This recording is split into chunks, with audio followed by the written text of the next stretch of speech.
Friends, welcome to my channel. আজকে আমাদের রান্না হচ্ছে ডিমের ঝোল। তার জন্য আমি ডিম 3টেকে গ্যাসে সিদ্ধ করতে চাপালাম। ওদিকে আলু আর পেঁয়াজ কেটে নিচ্ছি। বন্ধুরা, আমাদের ডিম সিদ্ধ হয়ে গেছে, গ্যাসটাকে অফ করে দিলাম। আর এদিকে আমার আলু পেঁয়াজ কাটাও হয়ে গেছে। এবার কড়াতে বন্ধুরা কড়া চাপিয়েছি, এবার তেল দেয়া হবে। তেল দেয়া হয়ে গেছে বন্ধুরা, তেলটা গরম হোক, এবার পেঁয়াজ দিয়ে ভাজা হবে। তেল গরম হয়ে গেছে বন্ধুরা, এবার পেঁয়াজ দিয়ে দিতে হবে তেলে। ভালো করে নেড়ে চেড়ে নিতে হবে, নেড়ে চেড়ে নিয়ে ভালো করে ভাজতে দিতে হবে। এখন এটা পেঁয়াজ ভাজা হোক বন্ধুরা। আমাদের পেঁয়াজ পুরো ভাজা হয়ে এসছে, এবার আলুগুলো দিয়ে এর সঙ্গে একটু ভাজা ভাজা করে নেবো। ওদিকে ডিম সিদ্ধ করা আছে, ওটাকে ছাড়িয়ে নিতে হবে। ভালো করে আলুগুলো ভেজে নিতে হবে পেঁয়াজ দিয়ে, পেঁয়াজের সঙ্গে একটু হালকা করে ভেজে নিতে হবে। আলু ভাজা হয়ে গেছে বন্ধুরা, একে মশলা দিয়ে দিতে হবে বন্ধুরা। টমেটো, আদা রসুন পেস্ট প্রথমে দিতে হবে। মশলা দিয়ে সামান্য একটু জল অ্যাড করা হলো। ভালো করে নেড়ে চেড়ে নিয়ে হলুদ গুঁড়ো, জিরে গুঁড়ো, লঙ্কা গুঁড়ো দেওয়া হলো, নুন দেওয়া হলো, দিয়ে ভালো করে এটা নেড়ে চেড়ে নিয়ে একটু কষিয়ে কষিয়ে নিতে হবে। কষিয়ে নিয়ে ভালোভাবে কষিয়ে নিয়ে এটা জল দিতে হবে। কষানো হয়ে গেছে, এবার এটাতে জল অ্যাড করা হলো। জল দিয়ে এটা একটু ফুটে গেলেই, হালকা গরম হয়ে গেলেই এটা প্রেসারে ভরে দেওয়া হবে। এর মধ্যে পুড়ে দেওয়া হলো। ঢাকনাটাকে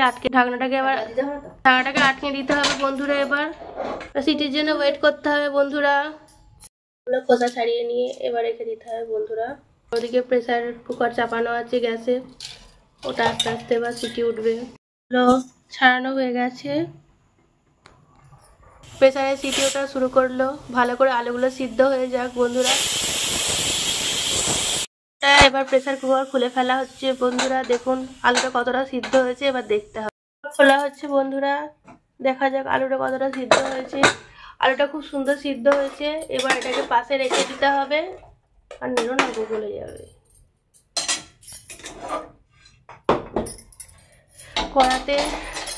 গ্যাসে কড়াটা চাপানো হলো। এবার এটা গরম হয়ে গেলে তেল দিয়ে এটাতে ডিমগুলোকে ফার্স্টে ভেজে নিতে হবে, ভেজে তুলে দেওয়া হলো বন্ধুরা। এবার ডিমগুলোকে ভালো করে ডিমগুলোকে হালকা করে একটু খুন্তি করে রাখা, একটু হালকা করে কেটে দিলে ঝোলটা ঢুকলে টেস্টটা বেশি ভালো আসবে।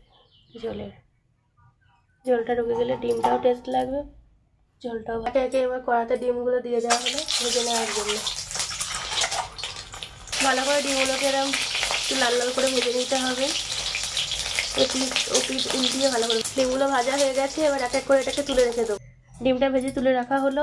কড়াইয়ে তেল হয়ে আছে, তেলটা গরম হয়ে গেছে। এটাতে এবার পাঁচফোড়ন আর তেজপাতা অ্যাড করতে হবে ফোড়নের জন্য।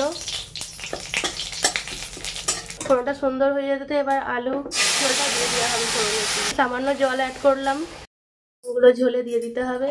দিয়ে একটু ভালো করে ফুটিয়ে নিলে রেডি আমাদের ডিমের ঝোল। ভালো করে দেখুন বন্ধুরা, আমাদের ডিমের ঝোল কমপ্লিট হয়ে গেছে। রান্না কিরকম হয়েছে একটু জানাবেন। আর কারা কারা ডিমের ঝোল খেতে ভালোবাসো একটু কমেন্ট করে জানিও আমাকে। আমার ভিডিও ভালো লাগলে সাবস্ক্রাইব করে পাশে থাকুন। ধন্যবাদ বন্ধুরা।